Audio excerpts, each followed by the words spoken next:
So, we recognize the town to be Jerusalem. And we ask the question, who are those who liberated Jerusalem and brought Banu Israel back to Jerusalem? If you can recognize who they are, you have recognized Gog and Magog. There are other footprints by which you can recognize them. That they commit fasad, perpetrate fasad. Fasad in the political system, fasad in the economy, fasad in the money that you use, fasad in the food that you eat, fasad in the male-female relationship, ending with a man marrying a man. Anyhow you turn, it's fasad. There are other footprints by which we can recognize Gog and Magog. They're very thirsty, said the Prophet ﷺ. They'll drink up all the water of the world. They'll pass by a river and drink it dry. Well, isn't it time for us to do a little bit of homework and check out what's happening in the freshwater part of the world? Are our rivers drying up? Are our lakes drying up? Is there a decrease in the amount of fresh water available in the world? When last have you checked out the subject? The evidence is overwhelming that tomorrow people are not going to be fighting wars over oil. No, it's going to be over water. Yeah. But there is one body of water which supersedes all others in importance. And now we come to the one hadith that has created a problem for the world of Islamic scholarship.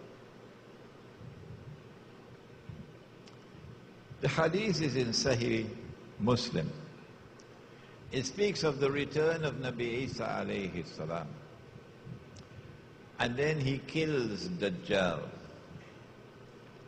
And then after he has killed Dajjal, فَبَعَثَ اللَّهُ.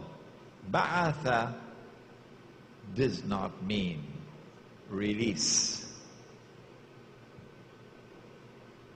Ba'atha means to send.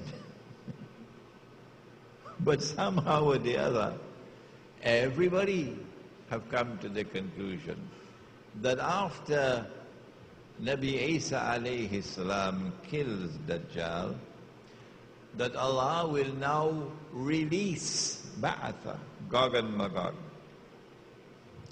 And when He releases them, the first will pass by the Sea of Galilee. If you are in the area of the Caucasus Mountains and you're moving towards the Sea of Galilee, you're going south. South. Okay? So Gog and Magog, so Zulkarnain in his third journey had to have gone north.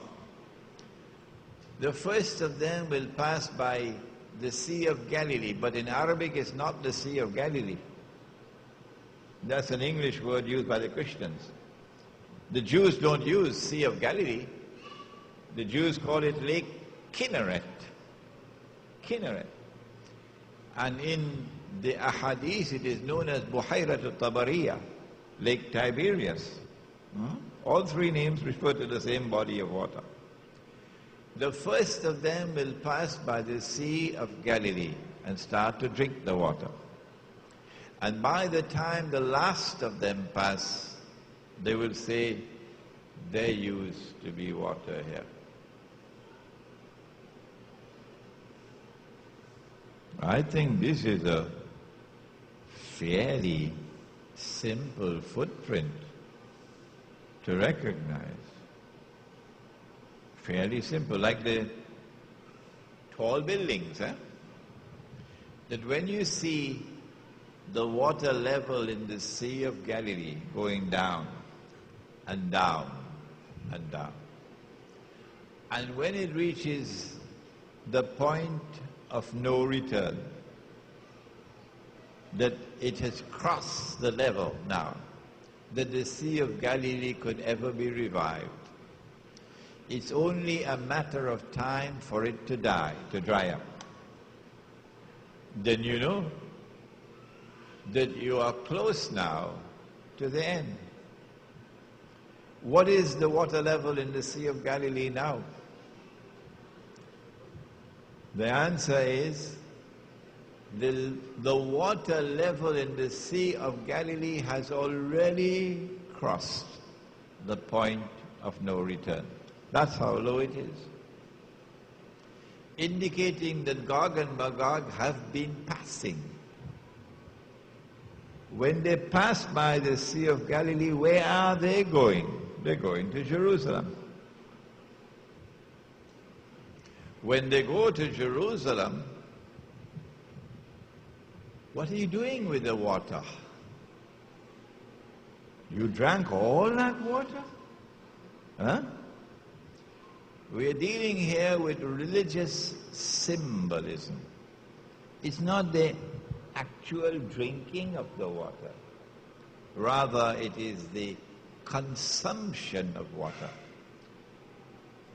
Israel said, we're going to make the deserts green.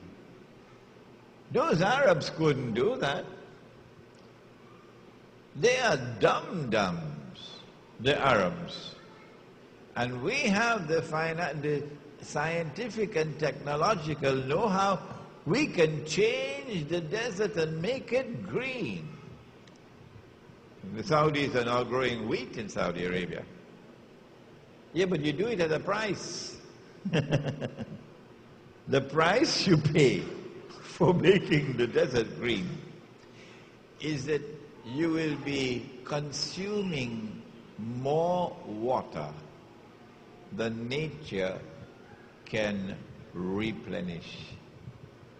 We're going to give you the industrial economy. The industrial economy consumes more water than nature can replenish. And so you're tying a rope around your own neck.